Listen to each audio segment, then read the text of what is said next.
Uma nursing home छोटी बरिया पटेल चौक telephone office के सामने बेगूसराय है। उसके अलावे भी यहाँ हमको चाहिए स्पेस जहाँ हम ट्रेनिंग कर सकें। फिर बड़ा कॉल सेंटर जो 24x7 काम करे और हर बैंक का एक ऑफिसर भी बैठे 24x7 हम उनको उपलब्ध करवाएंगे। जो हम लोग का डिजाइन है उस बिल्डिंग का, हम लोग एक जमीन देखे हैं जो पुलिस विभाग की है, इसलिए सरकार को देनी नहीं पड़ेगी, खाली बिल्डिंग बनाने की जरूरत।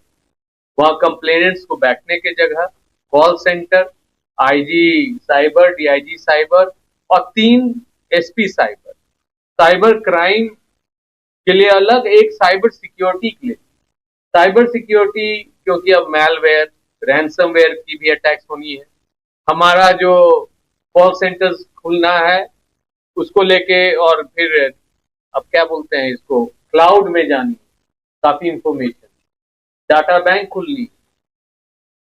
फिर हमारा जो बिहार गवर्नमेंट की महत्वपूर्ण डाटा है उसको सेफगार्ड करने के लिए साइबर सिक्योरिटी की भी एक एसपी का पद हम लोग क्रिएट कर रहे हैं, जो कि एडीजी स्पेशल ब्रांच को भी रिपोर्ट करेंगे और वो इंश्योर करेंगे कि जो महत्वपूर्ण इकाई है बिहार सरकार की उसका सिक्योरिटी वेटिंग करेंगे। उनके पास ट्रेंड मैन पावर रहेगा जो जाके उनका हार्डवेयर, सॉफ्टवेयर, उसकी गाइडलाइंस क्या होनी चाहिए, जैसे केंद्र सरकार की एनसीआईआईपीसी, नेशनल क्रिटिकल इंफ्रास्ट्रक्चर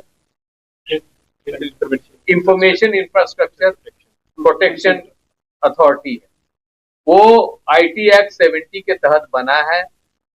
अभी 150 से ऊपर क्रिटिकल कंप्यूटर सेंटर्स, या मतलब कहिए पावर ग्रिड का, एनटीपीसी का, पीएमओ का, सबको देखता है। वो तो केंद्र सरकार बनाई हुई, पर बिहार सरकार की भी हमको चाहिए कि साइबर प्रोटेक्शन, हमारे डाटा का, तरह तरह का डाटा है, जैसे आप मानिए कि एजुकेशन डिपार्टमेंट की डाटा, फिर ग्रामीण बैंकों की सिक्योरिटी। हमारे ग्रामीण बैंक सेंट्रल गवर्नमेंट के अंदर नहीं आता है, स्टेट बैंक, रिजर्व बैंक, ये सब सेंटर के अंदर आता है। उन महत्वपूर्ण इकाइयों का जो क्रिटिकल कंप्यूटर स्ट्रक्चर है उसको वेट करना, उनको गाइडलाइंस देना। तो ये हमारा रोड मैप है। हम लोग कोशिश कर रहे हैं कि इसी साल से उस पर आगे कार्रवाई हो।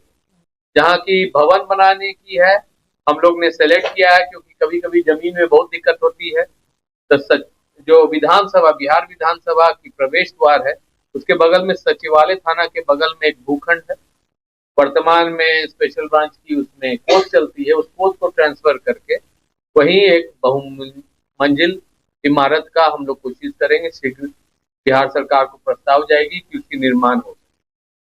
अगर हम लोग ये सब नहीं करेंगे तो आगे और जटिल समस्या जटिल होते जाएगी, और कैपेसिटी बिल्डिंग से ही हम उसका निराकरण कर सकते हैं। धन्यवाद।